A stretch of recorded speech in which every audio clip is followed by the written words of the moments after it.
Hey, I'm Spenser. And I'm Britain. I'm Scott, also known as We Forgot. Since 2011, Buckethead has released 286 albums in his Pikes series. And we're going to listen to them. 3 at a time. This is Getting Head.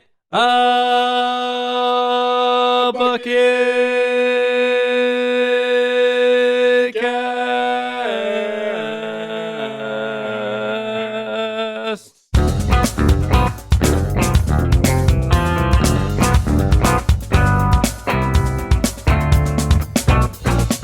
Welcome, bots, slogs, friends, and bucketheads. This is episode 23? 23. Yeah, nobody likes you when you're 23. Yeah. Nobody's going to enjoy this podcast. That's true. Getting Head. A Blink 182 cast.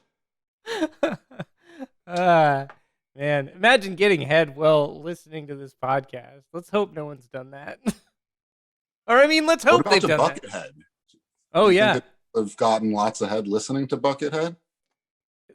probably. I've definitely fucked a Buckethead once, not intentionally. Like it was just like, Oh, do It tell. was on the mix. well, yeah, it was like on the mix because I listened to like so much Buckethead, like tangentially, like on like I just like hit like a Spotify radio thing, and eventually it played a Buckethead song while I was boning. Well, you were boning fucking down, head. boning down. And eventually, But- yeah, it's a Buckethead song is just going to happen. Yeah. On. I mean, you have no control over the algorithms, my friend. Oh, and the algorithms have no control over my dick. It's a constant fight. Man Look, They versus sort of do. man versus I mean- machine. That's like the the real classic kind of sci-fi take. It's maybe I should write a sci-fi novel about this, about Buckethead coming on when I'm trying to fucking come. And then you can only come to Buckethead. Not really, because I study it so much, and it's like such a homework project to me that I'm like boning down and like providing top class dick, and then the Buckethead comes on, and I'm like, and it's hard to fuck when you're doing the you know what I'm saying. You know, I haven't listened to any Buckethead really. I've listened to it a tiny bit. I've known a Buckethead, Well, and getting to listen to these three. These were all from the Pikes series. yes, Yes. absolutely. That's all. Okay. That's all. I did a we're little doing bit on of this research cast, yeah. too, but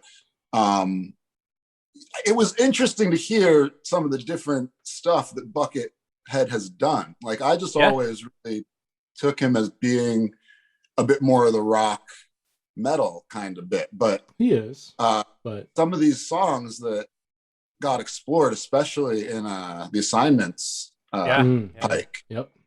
where he just really is going all over the place. Mhm. Oh, yeah. Oh, Gives you a good sense of he does have a very wide range of music that he makes. We And call it's that a lot of bucket it. diversity. And 100%. with all of that, like there's probably a lot of not great Buckethead or just like a lot of sort of redundant music. But there was some pretty I was jamming out to some of it. I was like, damn. No, so Yeah. it's dope as fuck. Like it's Yeah, hell yeah. it's not undope. I will say that. Not undope is a good way of putting it. Yes. I mean that's a lot of his music is not undope. Like a lot of it I'm like, yeah, whatever. I mean it's passive. It's good passive music. It's not like super inspiring or like beautiful to me, but like, hey, I get it. Like it's not bad music. Go for it, dog. Do it. Oh, yeah. Well, that was really what I got to use it as today. Mhm. Like I did it. I listened to the albums while doing stuff that I do it like in the morning. My morning routine. My walking and my through the forest. Just listen to Buckethead. You're starting to sound like a YouTube comment. Your morning routine you're talking about. Which album did you spank one off to? Oh damn! Did you pause or did you let it keep going in the background?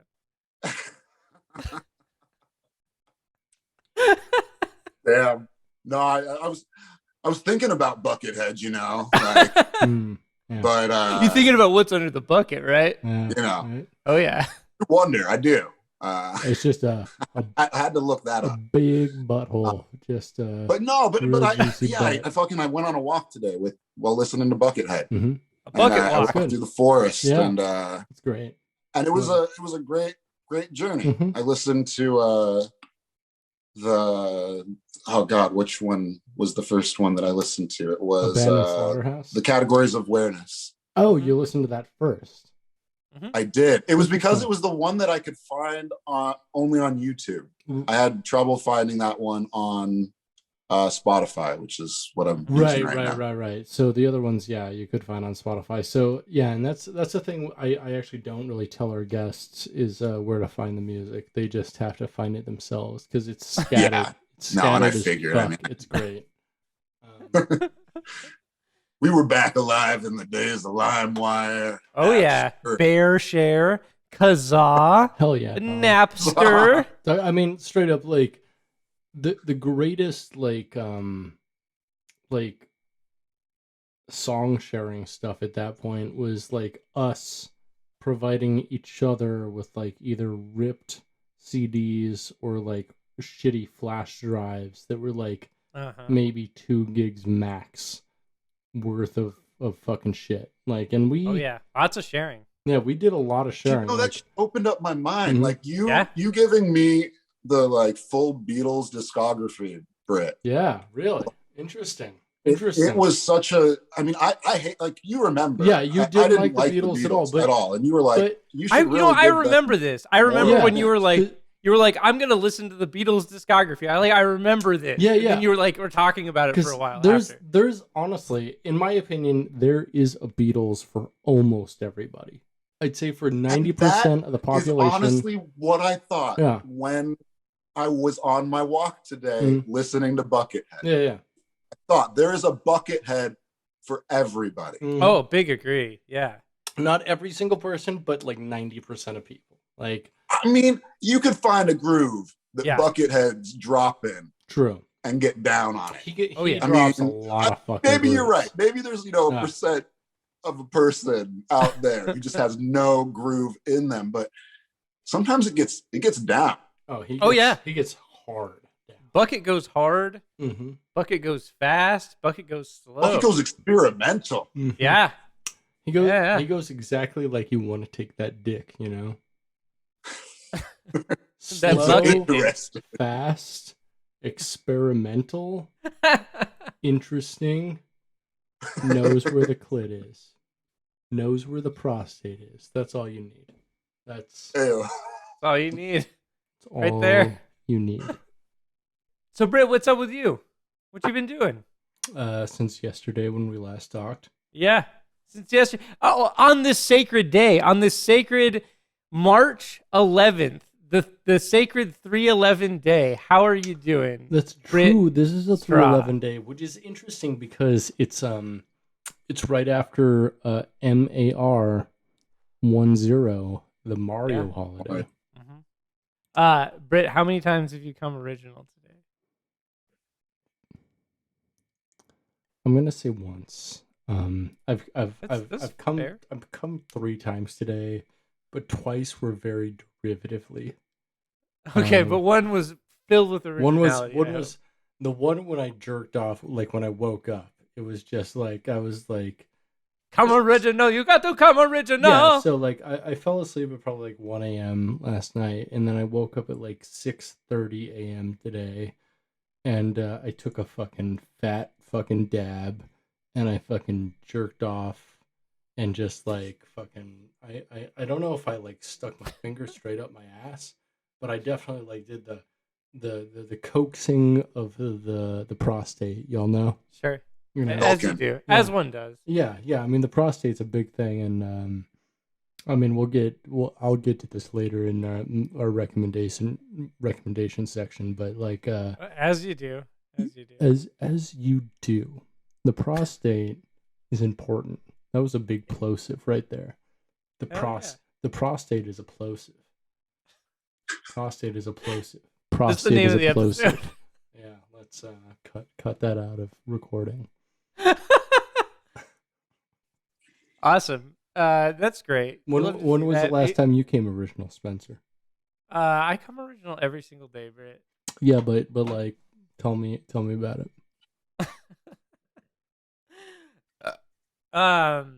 Well, I believe that if you approach life in such a way as to represent, the purity that one can achieve. All right, you're talking too much. What do you come into or on? Mostly socks. Socks, okay, that's cool. And like, are they the socks? Do you have special socks that are come socks, or do you have like socks that are just in regular rotation that you come in once? Honestly, like I'm not picky about the socks, like just regular rotation, boys. Okay, you know what I mean? So yeah, though some socks are not powerful enough to catch it, like I'll just blast straight through them, which is like sock, a bump. You can't fucking come in an ankle sock, like. I can come in ankle socks. That's fine. No, that's inadequate coverage. I only buy ankle socks. Ankle, really? Yeah. Ankle socks. But you're just worried that it's not going to soak up the big. Well, so no, it's not a soaking issue. It's more of like a material. Sop it up. It's not going to sop up the. It's not a sopping issue. It's more of like a material density problem. Mm-hmm. Like. In some cases, like the rope blasts so hard that it just goes sheer through the material. Like it doesn't make a hole. It just like goes through it and it shoots across the room. It's a pain. Through the sock and just. Yeah. You don't have just. Damn. It just blasts, dude. Like it's a dog. Like you need blast. to have a variety of socks straight up. Like the fact that you only buy ankle socks is the reason you're having this problem. That problem is fucked up as fuck. Like, honestly, like, damn. Like, if you're shooting ropes that hard, you ought to like get an OnlyFans because like straight up was very valid. No, like it's hard to shoot like fat I just rope. go for shirts. Yeah, right. Yeah, like I fucking like. I put a blanket down and like, or like come go all over the blanket, or come on the wall and then just fucking use like fucking like bleach mixture to fucking get it off. Because like my walls are white and I don't want them to be like orange-ish. It'd be great if you came in just one spot on your wall for a long time, just to like observe the effect. This is what 311 was talking about when they were saying "come original." 100%. Come on one spot. You gotta come on one spot. Come on one spot. Come spot on your wall. When I was young and 311 was a thing, I remember somebody making the connection that 3 of the 11th letter in the alphabet was KKK and that they were a racist band. Oh no!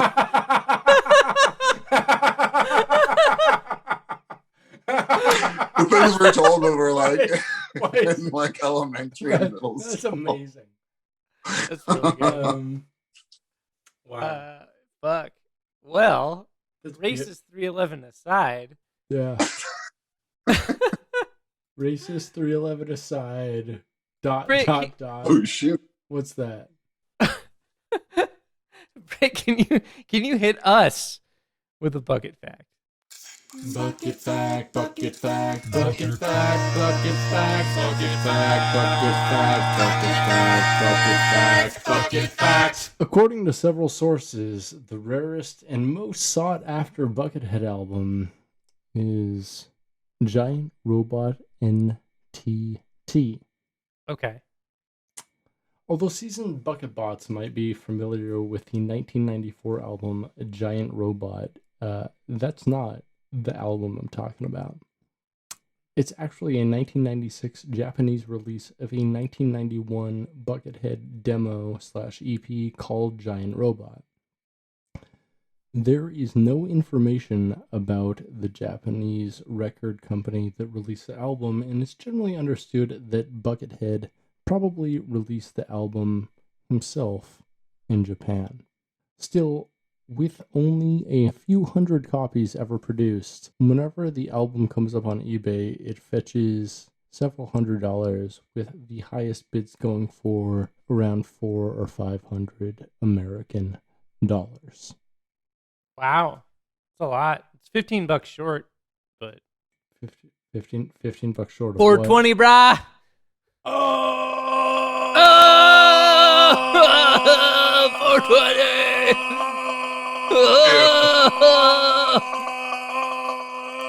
Scott, give me an O! Scott Thorpe, give me an O! Scott Thorpe, give me an O! Scott Thorpe, give me an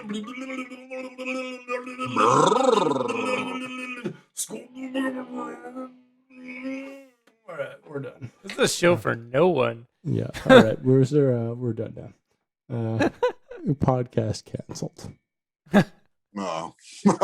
No, we can get canceled for the podcast. We can get canceled for cooler reasons. Like, let's keep going.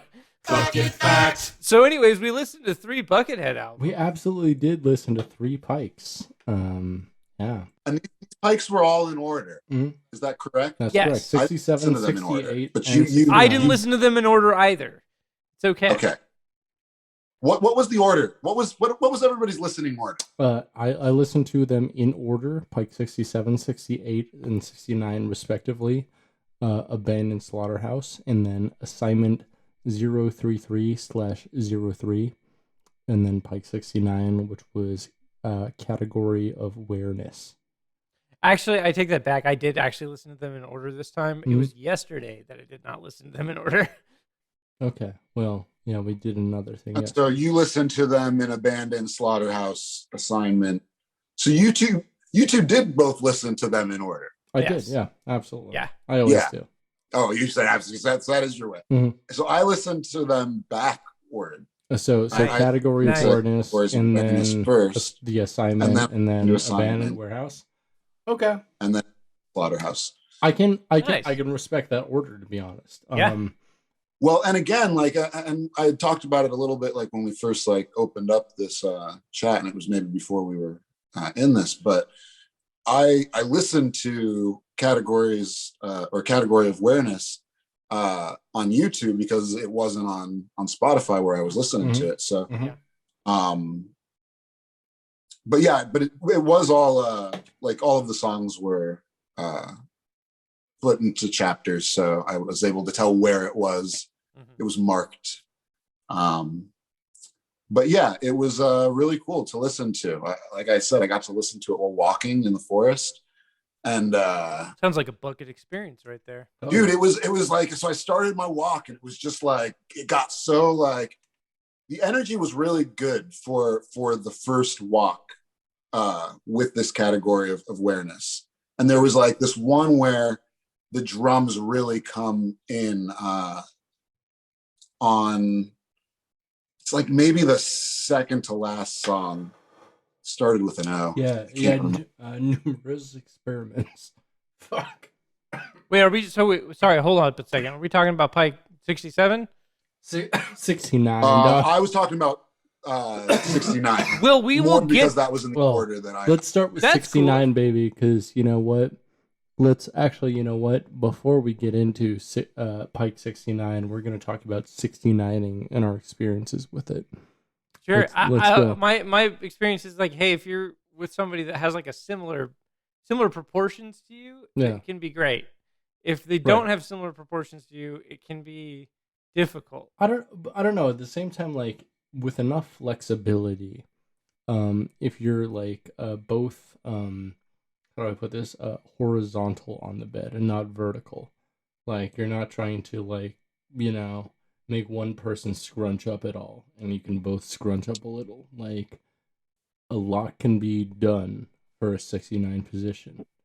And I've done some crazy stuff before. Like I've been sucked off while I'm eating someone's butthole before. That's nuts, It just depends on the size of the person and the flexibility. Like if everyone is getting their flexibility in, and doing their stretches, like you can do a lot of fun stuff with the 69. And it's a thing I didn't used to believe in at all. I used to be like kind of anti 69. You know, I'm aware. You've been outspoken. Really? Just You like just know about it. Yeah, well, I mean, is like a person who's like 6'3", 6'4", if you get like not super active participants, it's kind of difficult. But, if I find even like a small motherfucker who've been doing their yoga, like we can make stuff work. I can do weird shit and they can do weird shit and we can both have fun, What the fuck was that? My phone just went. that was the 69 siren. All right, what are we doing here? We're discussing the albums out of order or in order? I mean, we can talk about them in order, but it doesn't matter. I just listen to that one first, and then nothing wrong with that. The other one, but let's talk about them in order. Let's do it. Yeah. So let's start with Abandoned Slaughterhouse, July 13th, 2014. Hell yeah. This one it's got a raw vibe to it. The drums have a lot of like reverb on them. Oh, the drums are like the drums sound like they were like produced in a cavern, as does kind of the guitar. I liked the energy of it. I listened to it while I was driving to work, and then while I was on break at work, and while I was going to work, there were some good moments, like where it was like I was running just on time like I usually am, but it's just like because I'm right on time, like everything does feel like a little bit more like if the music's like going in a sort of suspenseful way, or I don't know if it was necessarily suspenseful, but it just had the energy of me sort of rushing to work. Okay, feel that. Yeah, it had a very exacting energy, I'd say. And so that was cool to have it matched with what I was doing. Hell yeah. I mean, sometimes that's like the most enjoyable experiences I get out of listening to these Buckethead albums is having the albums kind of line up with what I'm doing. Like sometimes I'll just be like cleaning my house and like he'll have like some like really like catchy guitar riffs. And I'm like, yeah, okay, I'm going to clean my house to this and this is all right.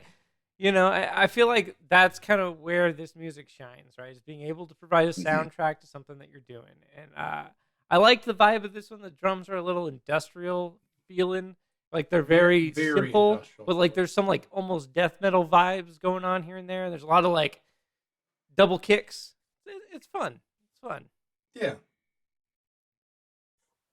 And I mean, it was cool to just hear some heavy music. I haven't really listened to as much heavy music these days. I was playing in another metal band for a bit, but and I'm still in it, but we haven't been able to play Clothmonger since the COVID. You hate to see the COVID. But it was cool to just like, and then at my break during work, like I just sat out in the car. Sun was making everything nice and warm. It was a beautiful day today. Into the second half of it, and it was just it was a good vibe for what I was getting to enjoy at that time. Hell yeah, I love that. Yeah, Abandoned Slaughterhouse. It's all right. It's pretty good. Like there's a lot of reverb on the drums and guitar. It's I mean it's a good soundtrack to an Abandoned Slaughterhouse. Yeah. Pike 68. Assignment 033/03. Yep. Do y'all know what this references at all? So this was something that was talked about in the YouTube comments a little bit, and we have a little bit more to talk about there. But we're just gonna do a couple really early just to talk about this. YouTube user Home Skillet says the 033-03 is clearly referring to 33 1/3 RPM, the speed that a vinyl record is most commonly played at. which is not right at all. That is incredibly incorrect. Because why would it be that person is dumb? Fuck they're you. Stupid. Straight up. Anyways, the correct reference, YouTube user Howard Higgins responds and says, no, it's actually referring to Procedure 03333 from the 1976 film Logan's Run. Hell yeah, bitch. That's what I'm saying. It's a Logan's Run reference. A Logan's Run joint, if you will. Yes, no, and that's what I'm excited actually to talk about it a little Scott, bit. tell us about it. Tell us what you're excited about this Pike. What makes you excited about it? I really liked that this one gave me a lot of it's not it is a weird album to listen to. Yeah. Because the way that this Assignments album is set up is each of the tracks are made up of a bunch of tiny tracks. Yeah. Like some flow into each other in weird ways, but the timing will change, the key will change, the groove will change, just from moment to moment to moment. Sometimes just like 10 seconds, sometimes like 10 seconds, sometimes you get like just tiny little bits. But they did this really great job at sort of sandwiching these sort of more rocky pieces with these more experimental electronic pieces. Yeah. And I as an artist, like really love making like the metal stuff, but I also do make a lot of electronic stuff. And I also make a lot of music. Like I just make music like most days I record something new. And I have parts that are really dope, but I have a lot of it's like, I don't feel like going back and dealing with that. And so parts of it was just like, some of these parts are like really dope. And I wonder if it was just like, he had like a bunch of just like jams and stuff that he was just like, this is a dope part. Yeah. And let's just put this with this other thing. I wonder a lot how much he just has like these fucking things he does in certain tempos, and then he just puts them in like a folder of certain tempos, and then just like tacks them on to everything else, you know? Because, you know, he's obviously like artistically prolific, but there has to be some sort of like organization to all that, right? I thought Pike 68 was pretty fun. I liked it. It was pretty good. It was good. Yeah. So here's the thing, Scott. The things that you talked about liking about this album, Buckethead's done those things before. And really? he's done them in what I would say are more impressive ways. That being said, this one is a little bit different. It is definitely its own beast. And I don't mean to say anything outside of that, but some of the ideas here at play, I've seen better examples of them. That said, this is a unique one. It's interesting, and I liked it. So he's made other albums where they've just been like cut up songs of his. Yeah. Okay. 100%. Cool. And so this one definitely brought me back. This and the previous one brought me to like some of his more varied stuff, like Roller Coaster Track Repair. Pike 52. Yeah. Also, some of the stuff like he did with Pumpkin and Pike. Both wonderful Pikes as well. And so it was like, I don't know, like both Pike 67 and 68, I felt were both very, I don't know, concentrated Pikes. They had a lot of ideas behind them, and I felt they had a certain level of organization behind them that most Pikes don't. Yeah. And both of them were pretty fucking good, you know? Honestly, I really enjoyed Pike 67 through 69. 69. Hell yeah, brother. Was it good? Whereas like the previous three Pikes were like in the middle somewhere, all three of these Pikes were above the middle somewhere in the Pike series. Well, that's great to know. I mean, because again, like I don't know. I mean, other than these three, as actual releases. I've again maybe heard songs from, you know, Guitar Hero or whatever else. Yeah. But this is the first time I've listened to them in the way, for the most part, that they were supposed to, with the exception of the second album, the 68. I accidentally had my shuffle on, and so I was listening to it on shuffle, which didn't really affect it all that much. I don't think it would. Yeah, everything already sort of is shuffled in there. But I noticed that like pretty much when I was finished listening to it, and I changed it before I started listening to the Slaughterhouse. Yeah. Some interesting stuff. I would say that this is a good soundtrack to wherever they make the merch for Buckethead Land. Like, this is what they listen to while they're, like, sewing shit. Selling shit or screen printing shit? Both. Both? Yeah. That's not a good...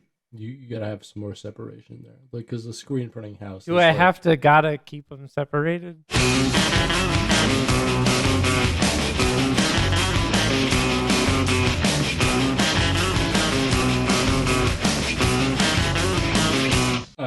Category of Whereness, released on August 26th, 2014, one day before my brother's birthday.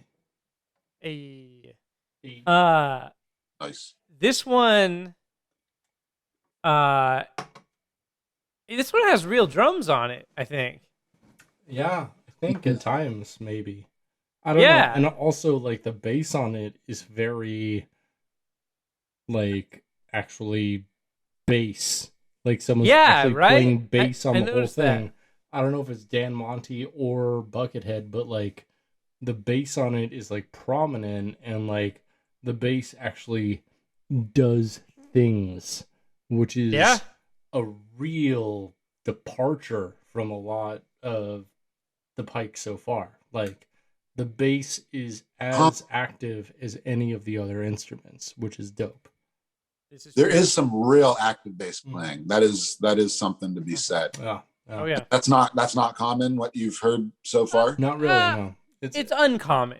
It happens, but it's not. But this is definitely like more active than I think either Brit or I was expecting out of this album. Right. Do you think he was playing it? The bass for? I don't know. It depends. Either Dan Monty or him, Buckethead, was actually playing bass, because like someone was definitely playing live bass and not just looping everything for most of this album. Like, there was a human bass player for a significant chunk of this album. Like, and it definitely felt like real drums too. Like, there's a lot of like fills that are at times, like, right? This is not a programmed fill. And so honestly, like, this album felt in a way like an instrumental Primus album to me in a lot of ways. Huh. Yeah, I mean, the bass wasn't super complicated, but it was like, you know, the jam parts that fucking Primus has, where like Les Claypool is laying low and the guitarist and drummer are fucking going all out. And is Les short for Leslie? Is it Leslie Claypool?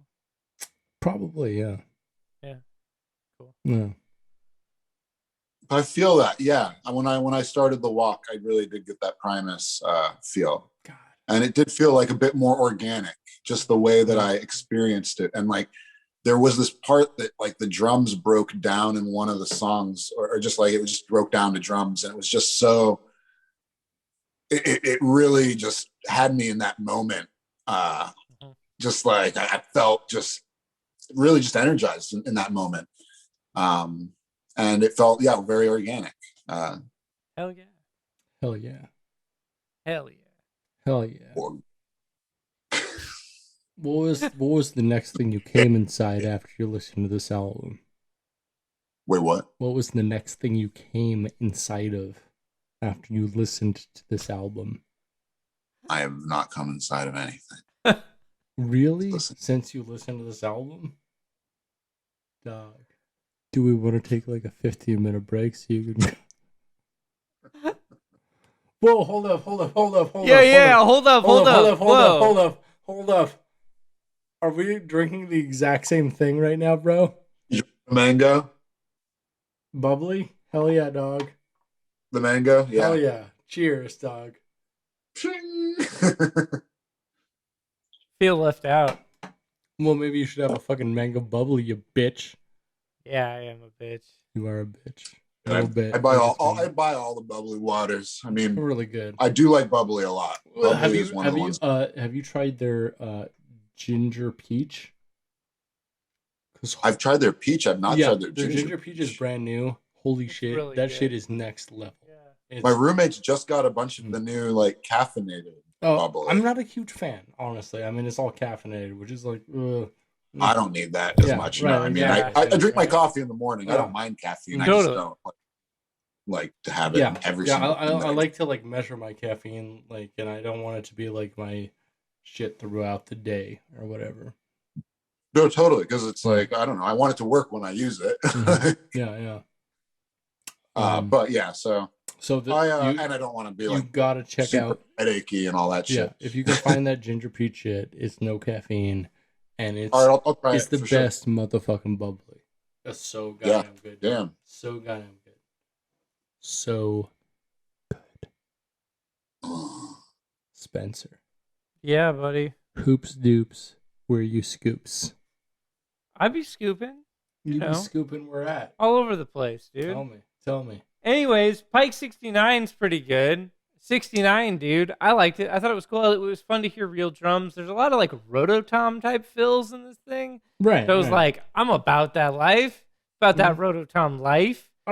This honestly felt like one of the most live Pikes I think we've heard so far. Yeah. Like, definitely. I feel like everything feels more like an authentic instrument, not looped over and over and over than any other album so far. Like, there's a lot of stuff going on here. It's pretty dope. Pike 67, 68, both dope as fuck. Have a real like nice horror element to them, and an aesthetic and like a sound to them that is very unique to the Pikes. Like, it's very doomy in a way. The drums have like a ton of fucking reverb on them. That's dope as hell. In like Pike 68, assignment 033/03, like it parts felt like they had very like strong like Aphex Twin or like Radiohead type elements to them, and that was dope as fuck. This album though was something incredibly different. Like 69 felt to me like a lesser Primus album. Let me ask you a real question here.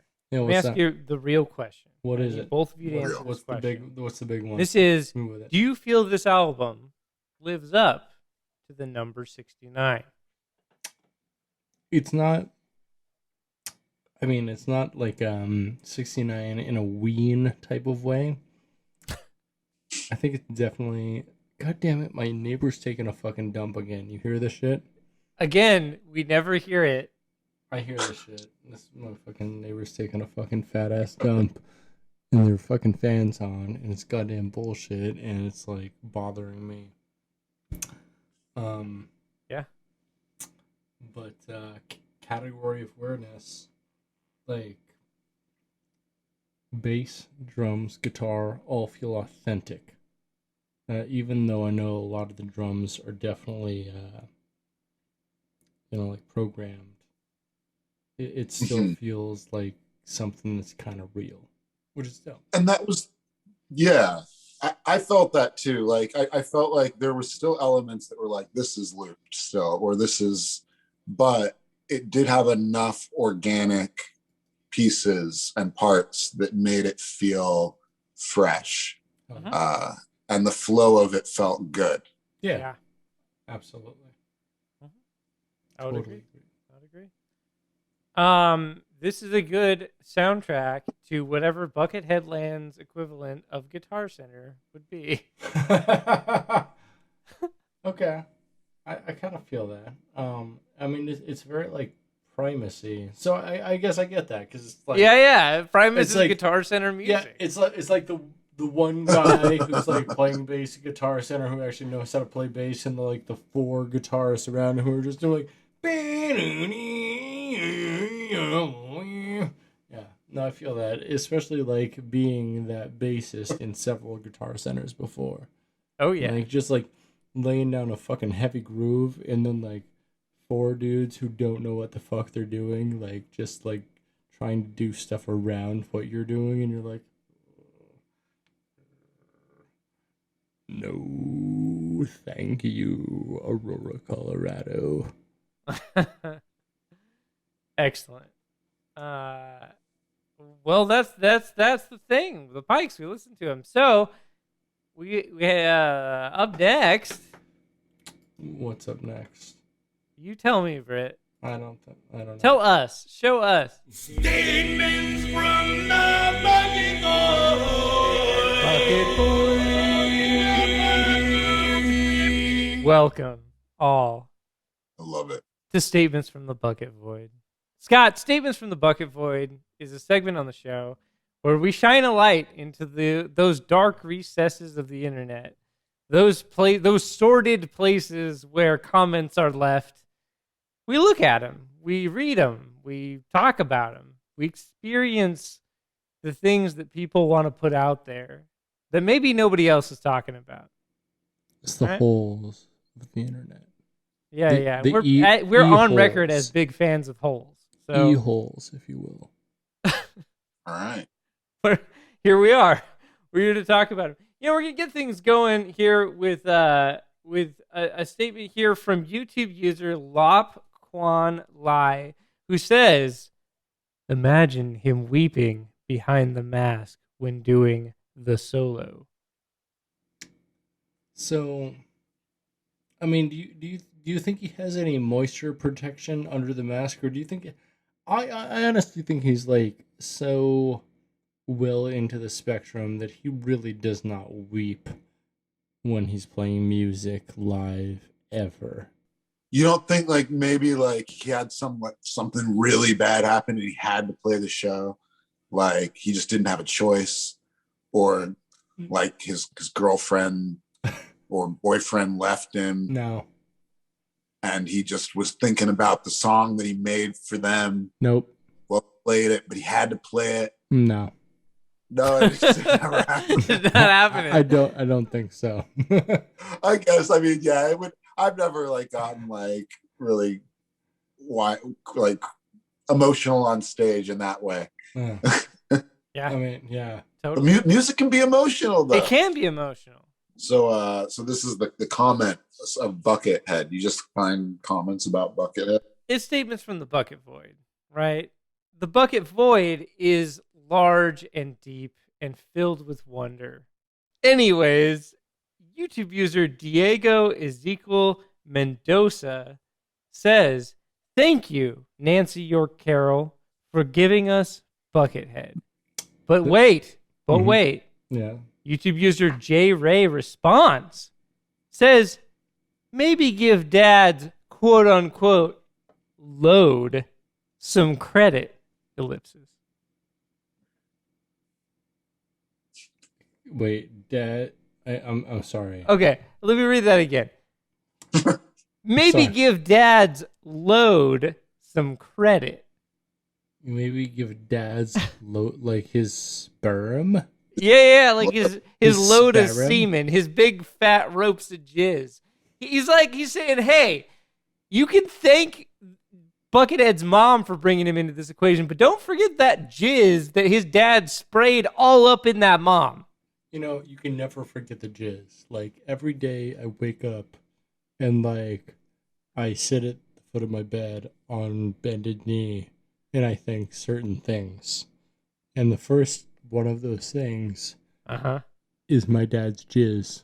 Yeah, that's why you exist. Oh, yeah. Totally. Oh, yeah, I'm like, yo, straight up, first thing I'm thankful for, daddy jizz. Is it bad to say your own mom's pussy is fire? Is it bad to say that? Because, like, I mean, presumably you're saying that because you exist. So you're like, yeah, that pussy fire. Because you know, it made you, right? I'm gonna go ahead and say, yeah, that's absolutely bad. I don't want to say that and don't want to recognize that. I don't think I'm gonna edit this out, but only because I know my parents listen to this podcast and this will make them like hang their head in shame. Hell yeah. Hell yeah. Oh yeah. Hell yeah. Hell yeah, brothers. Oh yeah, brother. Yeah, right. Hell yeah. Have you been rocking do-rags more? What? Have you been rocking a bit more of like the do-rag look? You know, I don't have any do-rags. I think it would be sick. Why don't you have like an American? Before July, you need an American flag do-rag, my boy. Yeah, you can't buy one in July. That's when they're in season. You need to buy it before. Yeah, you gotta buy it before. Then, dude, you'll remember when I used to wear do-rags? When I met you were a you have a do-rag mustache like Spenser has. That was so cool. Where he's expected to have a do-rag. That's true. Yeah, that's a good point. You're actually, you know, one of the first that's brought it up to me that I should be doing the do-rag. Oh yeah. Is that what Do Host is about? Do Host rag. Do-ragish.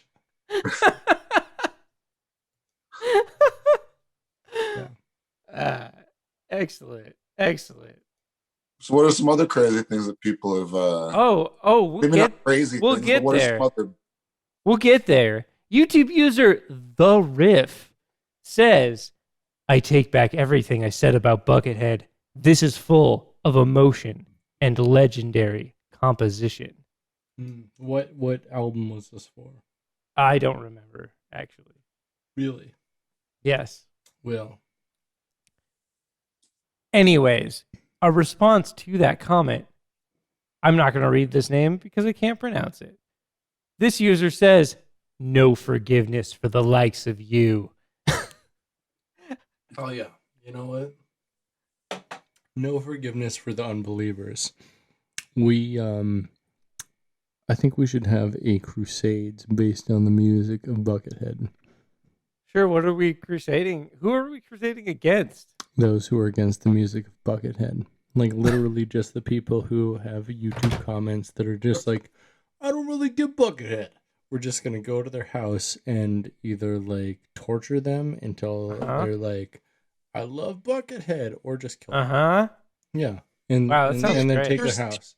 And with the Buckethead, though, it's just like, you got to find the right song. You got to find that song that fucking lights you up. Anyways, YouTube user Bringo Offluttery says, ladies and gentlemen, the Bruce Lee of guitarists. And YouTube user Jacob Smith responds, nunchucks and everything.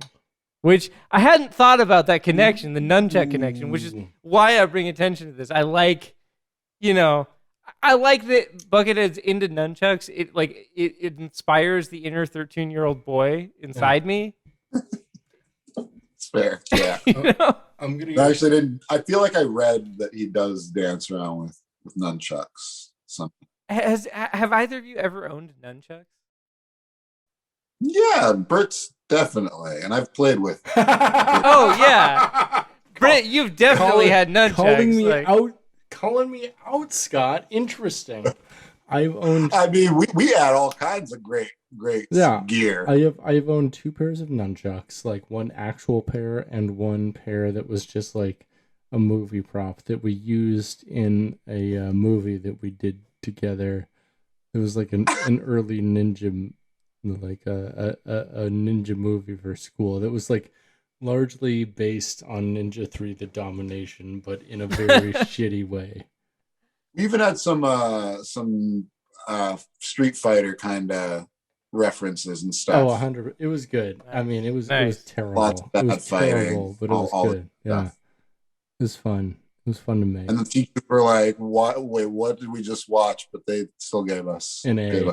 Yeah, that's the thing is, like, we made so many things that, like, I mean, I mean, you and me, I know for certain, both had like C's in Mr. Decker's class, but then made Shakuntala the musical, and Shakuntala is still one of our greatest. and ended up with A's in the class, and we're like, that was literally like 35 minutes of absolute bullshit of our lives. Like, it was like we just sang Shakuntala. Like Brit, I think, came up with like this backing track that just would oscillate between these two parts. That's it. Just it was good. endlessly. It was a bum, bum, bum, bum, bum, bum, bum, bum, And so bum, bum, bum, part of it would be sung as that, or whenever like one of the voices would come on, it would be that, and then the other voice would come, and we were just singing pretty much opera in the whole of Shakuntala.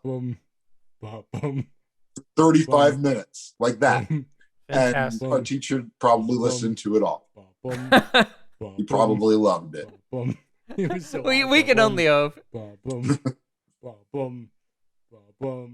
Actually, the beginning is actually pretty good, if I remember correctly. It goes forever though. It's like really, like it gets to be like we just fucking riffed on the exact same loop for 35 minutes and somehow got an A instead of a C because of it. I mean, it was good comedy because like it was definitely like it would get annoying, and it definitely like got grating, but it got funnier because it just kept going on and on.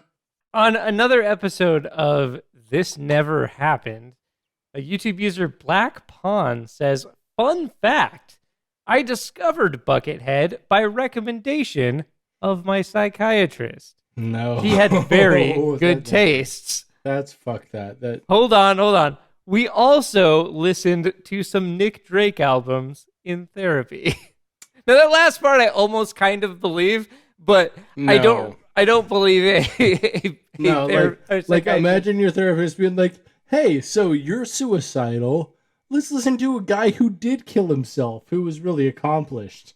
Nick Drake, here we go." Like, what the fuck are you doing? Like, let's like a therapist playing fucking like Nirvana or fucking like Elliott Smith. Like, yeah, let's play a tortured suicidal white guy who ended up following through. That's a good idea as a therapist, right? Great. Can't spell therapist without piss. YouTube user Rotten Apple 88 says, "I have a tattoo of Buckethead on my hand, and so many people ask who he is. I just say the greatest guitarist in the world today." And their profile picture is actually a picture of this Buckethead hand tattoo, and they're not fucking around. And it is full color. Is it like him playing guitar? Yes. Like so it's just like his head and like the top of his guitar. Like you can see his like headstock in the photo, and you can see the bucket. But yeah. So they have that's their profile picture. What are Buckethead fans called? Bucket They're bots. Not like Bucketheads, or are they called Bucketheads? Bucket bots in general. Bots. They're not Bucketheads. We're bots, no. Like head of something. We're bots. Like, yeah. Hell yeah, dog. Bucket bots. Yeah. YouTube user JRuby733 responds, "I would slap them with that hand." I like the threat of violence. With their own hand. Yeah. You don't know who Buckethead is? Fuck you. You know what? Can the name of this episode be "You Don't Know Who Buckethead Is? Fuck you"? No. That's all I got just now. All right, I think it'd be pretty good. We have another response here I thought was interesting. YouTube user point_break says, "Gay." You know what? I'm totally fine with that. As someone who has delved into homosexuality, dipped a toe in, if you will. I've dipped a dick in, if you will. I mean, yeah, like my dick's way cooler than my toe. Let's be honest. Hey, not to some people. Some people are just all about them toes. One of my friends in Portland sent me a video the other day of them being cut off by a PT Cruiser, and that PT Cruiser's license plate said only toes. I love the idea of like a fucking road rager just being like a foot fetishist, and that's it. And it's like a PT Cruiser of all cars, too. It's like awesome.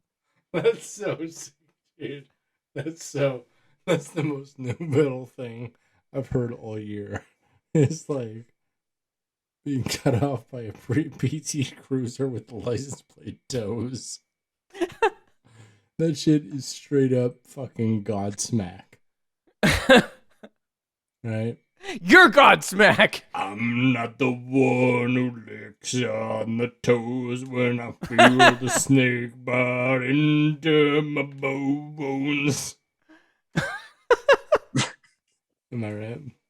Yeah, the name of this episode would be I'm Not the One Who Sucks on the Toes. No. Come on! It's so good. Because we can come up with a better title. Like, we haven't gotten to the best title yet. Trust me. All right. So we're gonna do something a little bit different to close this out. Uh-huh. I had a lot of YouTube comments saved. You know, some of them being a little bit more amusing than others. But then I was like, you know what I haven't done? There's a corner, a dark recess, an underbelly of the internet that I have not explored for bucket content to this date, and that is the legendary, the one, the only Yahoo Answers. Oh no. So I went to Yahoo Answers. Yeah, today, I mean Yahoo and Quora are both like. I haven't even fucked with Quora yet. We'll get there. But I went to Yahoo Answers today and I typed in Buckethead. I looked at a few things. I only saved one. We're just going to talk about one here, but you'll see why. And let's just say there are people out there asking questions that we might be able to answer.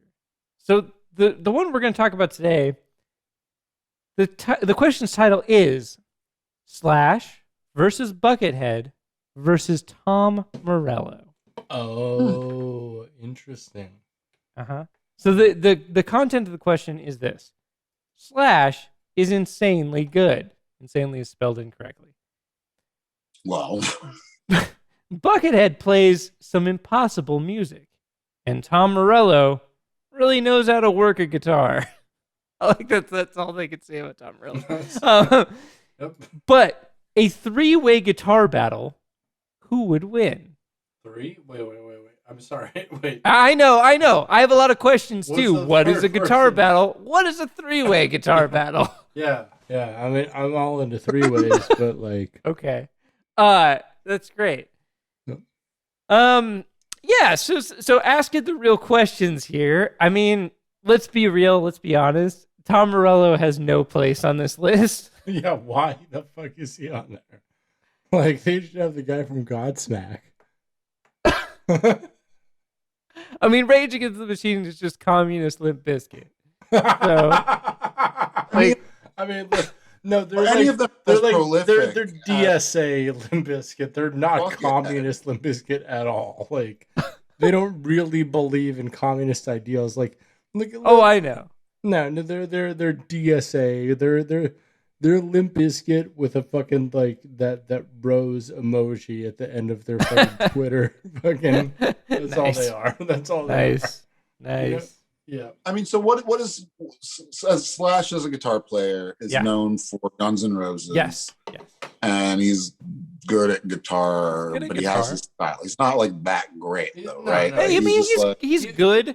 I have nothing he's good, negative but to he's say not, about like, him. Yeah. He's not. incredible. Yeah, he's not like a virtuoso on the level of somebody like Not even Buckethead. considered like fastest or anything like that. He was Like, where perfect. Buckethead is actually like on like top like fastest guitar players. Like, Yeah, he's got the chops. He's got the Yeah. musical proliferance. Yeah. and that's a big part of it. Yeah. Like, you make much stuff, you're bound to make something that's like okay. Mm-hmm. Like, you're not just gonna make all shit. Totally.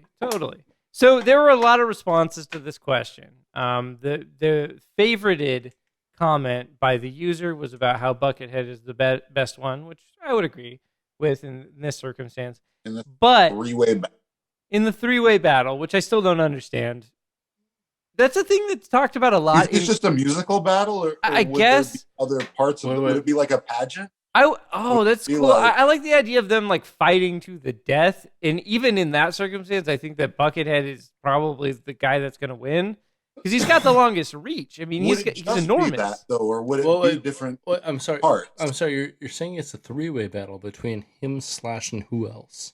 Tom Morello. Oh, wait, him, Slash, and Tom Morello. That's what the question was for. Yeah, that's interesting. I mean, like Buckethead is like the bridge between those two, but realistically, like Tom Morello and Slash are non-comparable guitarists. Like, like not even close. Yeah, realistically, like Slash is alright. Tom Morello is actually like good and like provided something new to guitar. Whereas, but he's not a traditional guitar player. More about feel. Yeah, and it's like, sorry, go ahead. Oh no, I was just saying, this person has to be talking more about feeling, like because they aren't really the same. But I guess, like Slash did have a very specific style for, maybe the 6 to 8 months that he, was huge after they released Appetite for Destruction. But like after that, like, there were so many other guitarists who did what he did just way fucking better. And there were guitarists who did what he did but way fucking better when he was doing that, Like, but like, I mean, he's a good guitar player, but he's also a very traditional guitar player. Slash is a traditional guitar player. Mm-hmm. He's not really breaking any kind of molds. Tom Morello is not in any ways a traditional guitar player. No. Broke a lot of molds by doing some non-traditional things with the instrument. 100%, yeah. Yeah. Which is cool as fuck, but not really comparable to a good traditional player. You know what I mean? Right. It's like it's different vibes. And so I could see that being that bridge, sort of like you all were saying, like, because it is like, Buckethead is proficient or like just good at playing, but also is experimental, right? And does try new things, new techniques, new writing styles. Goes back to the tried and true, and he definitely has his voice or his sort of sound. But I mean, I've only listened to a bit, but that's from these 3 albums. Yeah.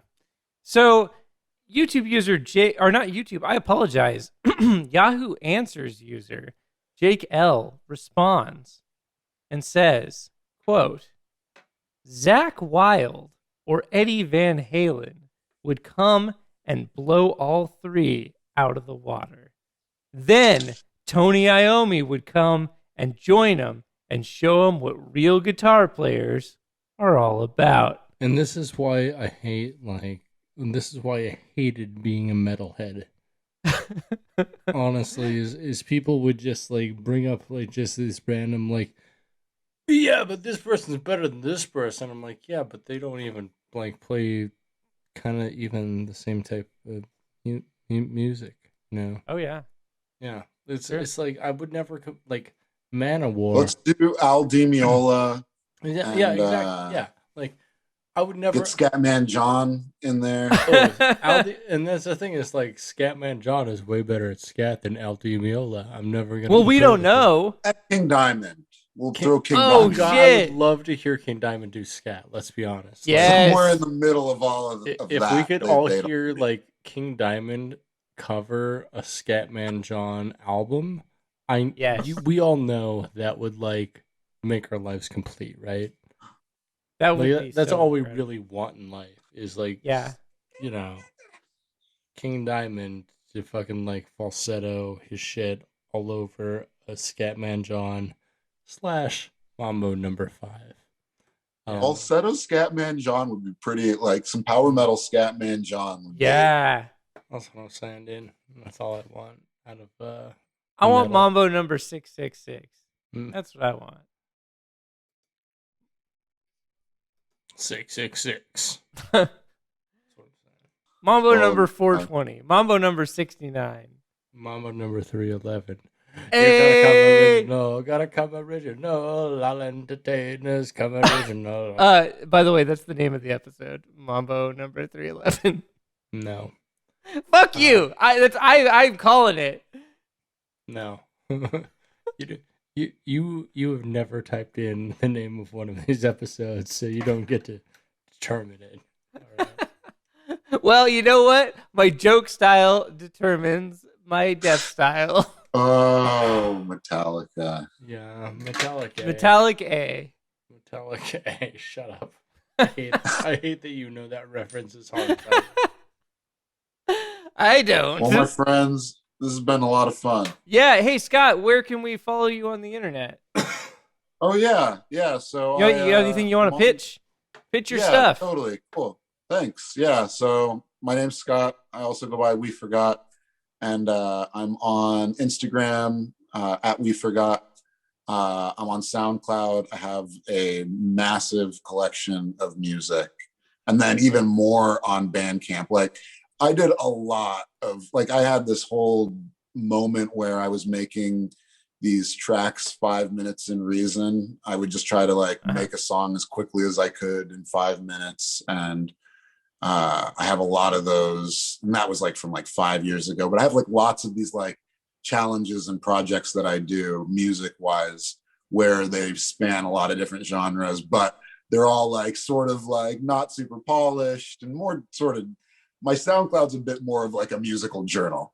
Yeah. And I would compare it similarly to Buckethead in some ways, not necessarily as good as Buckethead's, you know, production, though it sounds like from album to album that can vary too, at least on the Pike albums. But I did really appreciate it being an artist that is in that kind of, I just love making whatever I'm feeling at that time. And so, and that's the thing that I've really loved playing music with you two over the years, is we all have really embraced, you know, whatever styles of music we like. And every now and then, you know, when we come together with our musical talents, really cool stuff ends up coming together. So, but it's always different, and we're never, too tied into it or into the outcome. So that's one of the things that I do. And then, so that's on also at SoundCloud on at We Forgot. And then I stream on Twitch. And I have been streaming a show called The Important, Not Particularly Urgent Show, which actually just got this write-up in this newspaper. One second, I'm going to grab it really quick. Since the beginning of this year, I have started doing this. I wanted to do more Twitch streaming, and I decided to do that with this idea. And I originally had it as a busking idea. And it was this show that I was gonna do called The Important, Not Particularly Urgent Show. And it takes the Eisenhower priority matrix, where you look at everything that you do during the day as either important or not important, or urgent and not urgent. So there's a 2x2 matrix where everything is important or not important, urgent or not urgent.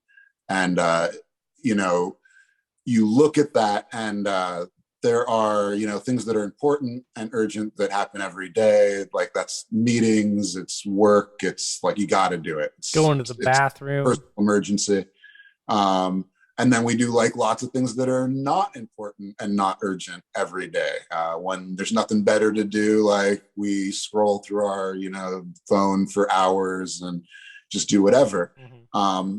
And oftentimes there are a lot of moments that we could be doing things that are important to us, but because they're not urgent, we decide that, you know, we could wait to do it tomorrow. Or so we could always play the guitar tomorrow. We could always go on that walk tomorrow. We could always, just practice or do whatever we want to do. And a lot of the times the stuff that is important and not urgent are these things that or activities that really lead us to the next sort of stages of our lives and get us to our dreams and our goals and make for more fulfilling lives. And so it feels good to do them, but at the same time, sometimes it takes a bit more effort. It's not as automatic as just the scroll or, and it can take up a little bit of energy to do it. But the things that you do in that space are oftentimes like, they can refill your well in a sense. Certainly. Doing things that are important to you, exercise, like, yeah, maybe it makes you tired initially, but it makes it so you can do more. It makes it so that so that's what this show is about. It uses that, and then it uses the timer technique. And I do 3 Pomodoros, and that's the timer technique where I do an activity for 25 minutes, and then I chat, I take a 5-minute break, like where I either do deep breathing or stretch or practice gratitude. And then I chat in the room for 5 minutes. And then I repeat that 3 times and then stay for a little bit of a longer chat at the very end of it. But right now I've been reading out of a positive psychology book to practice voiceover skills because I want to do more voiceover. Hell yeah. And I'd love to, be doing either books on tape or, doing video games or movies or cartoons, whatever. I'd love to be using my voice for more of that kind of stuff. Yeah. And so that's been fun. And I love positive psychology. So getting to read more of the scientific positive psychology. We've been reading about creativity more recently. So that's been a lot of fun. And then I do improvising with flute, where I have a bunch of drum tracks that I've built that are backing drum tracks that go for like maybe a couple minutes. And I just like improvise different instruments over the 2 minutes of whatever. And I do that for 25 minutes. And then the last one, I work out and listen to old tracks or unreleased tracks of mine and just sort of process those. So it's sort of like I do a lot of these things that are important and not urgent to me. And there's this positive psychology element to it, where you can follow along and you want to, do that kind of thing too. You can do it too. Nice. But I recently did have this article that was written about me. Hell yeah, that's you right there. That's me. I love that. And, oh my goodness. Boom. Oh, that's so great. Oh yeah. It ended up being a 3-page thing. So motherfucker, a 3-pager. Hell yeah. And then my glass flute. But so I've been doing that, and and on Instagram I usually every Friday, though it'll probably be just sometime on the weekend, I post a flute video of me playing flute just in the forest. Nice. Flute in the forest. So I post like a minute, maybe 2 minute, just like something short, nothing too crazy. I just I bring my flute like one day during my morning walk, and I stop for maybe like 5 minutes. I just find a spot and just jam for like 5 minutes, and then cut that up and give you a little piece on the weekend. So if you follow me on the Instagram, you can check that out. Motherfucker got a flute out, you know what I'm saying? Brit knows a thing or two about this. Brit plays skin flute in the forest. Oh. Hey, it's not really the forest. It's more like just the park. Yeah. Or the Bass Pro Shop's I do bathroom. know a thing or 420. Fudge, I know a thing or 3 about really this. Good. I'm really and perhaps a thing or really 420 about this, bro. Like, thank you for having me. Thanks for hanging out with us, Scott. It's always lovely to see you. Yeah. And I'd love to talk other things with y'all soon. And I love just geeking out with you too. So hell yeah, dog. And hopefully I'll actually be able to come and see y'all soon. So hell yeah. Hell yeah. Great seeing you, Scott. Namaste, well, Scott. have a good rest of the show if y'all are on it for a little bit longer. We're not really. No. But yeah. Great having you, dog. You're like, we're done. We're done. We love you, Scott. Bye, everyone. I love you too. Bye. Bye. I'll see you later. We forgot to do Oh, wait, hold up, Scott. Oh, yeah. Could you do the outro with us real quick? No, we forgot to do Yes. recommendations. Oh, yeah. Do you have any recommendations also, Scott? Any recommendations for the show or no, for the just outro? like anything for you. y'all. Like, So what- recommendations is a segment where we just say like, "Hey, this is the thing I'm into. You should check it out." Oh. So like in that anything, kind of way. yeah. Recommendations Just it can be beyond that. anything, Oh, like anything. Anything that you like. totally. Yeah. I'm really into a few different things. Like I said, we talked a little bit about the animes. One that I didn't really bring up, though I love it. It was really good, and I rewatched it, and I had a couple friends rewatch it over this Christmas break. But Gurren Lagann, really great anime. Well, if you can just get over some of the like fanfare stuff, okay. It just has a really like great like the escalation of the story and just how crazy stuff gets. Every episode feels like there's really good motion to it. Okay. Feel that. Definitely recommend that. Pretty short anime series. The creator of it went on to create the robot for Big Hero 6, the Pixar film. Gotcha. Or the Disney film. Yeah. Yeah. And also worked on Evangelion before they worked on Gurren Lagann. Interesting. Okay. Where Evangelion is a lot more serious and about depression. Gurren Lagann is about how the human spirit is so powerful that it can burst through anything, through the heavens like a drill. Ooh, like a drill, baby. And so it's tight. It's super, super cool. So I like that. Hell yeah. And so I would definitely recommend that. And yeah, we talked about some of the other animes. ReZero is pretty good. We've been really enjoying that. Oh yeah. Life at Zero or something like that is the Finnish name for it. Nice. But yeah, been getting into that. And yesterday was Mario Day, so that was pretty fun. March 10 Mario. I did not watch the Super Mario movie, but you didn't end up doing that. It's on my fucking server. We gotta watch it together. I thought you all were streaming, and that I was gonna waste your bandwidth to. I don't care. To stream it. Fucking use my bandwidth. My bandwidth is fucking dope, dude. Oh damn! I thought when I brought it up, you were like, "Oh, we're gonna be doing that thing, and you can't do it right now." No, that's not what I was saying. You fucking. Oh fuck! You fucking use my bandwidth like it's your bish.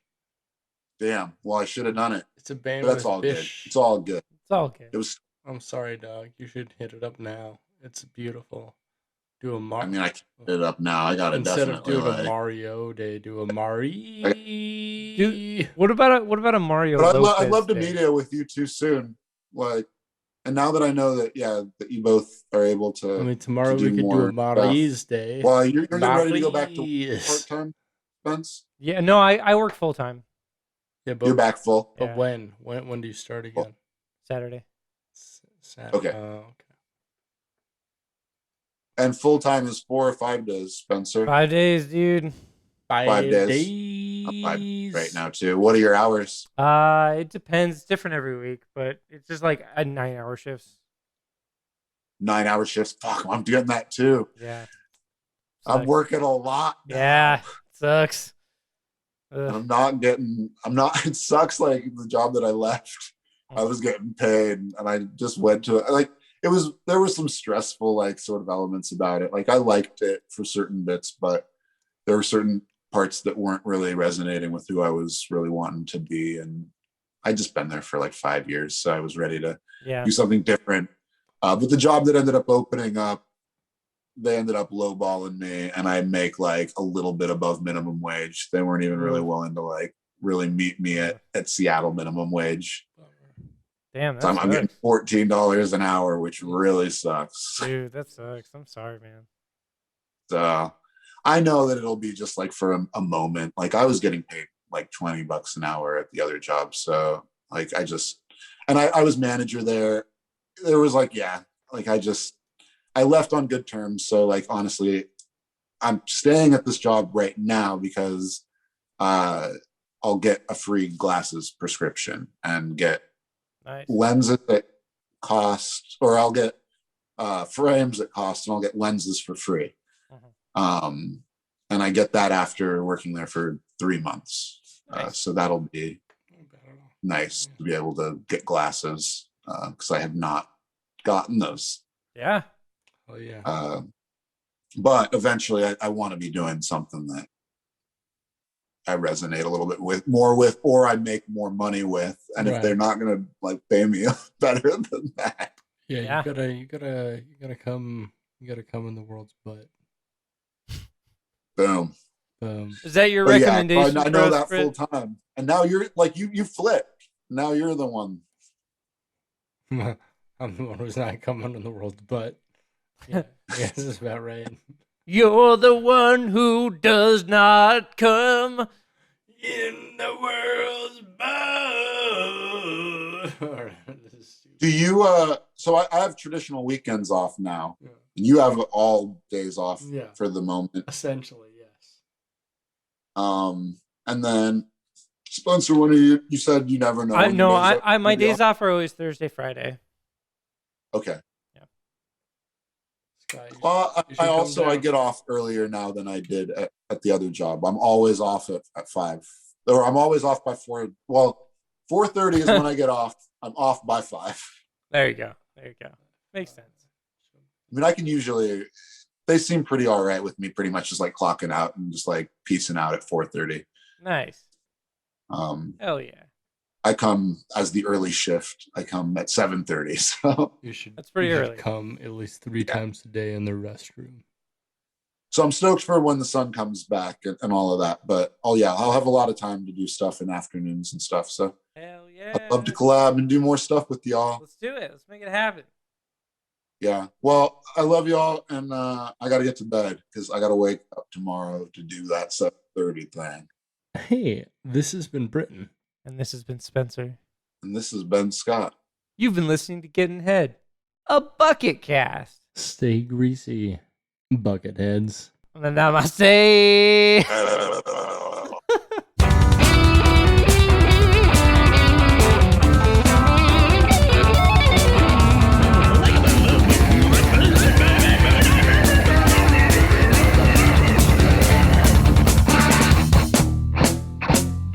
Due to your Zoogle flacency, I'm going to have to nibble the friggin' spaggendackle back into the hell you're fucking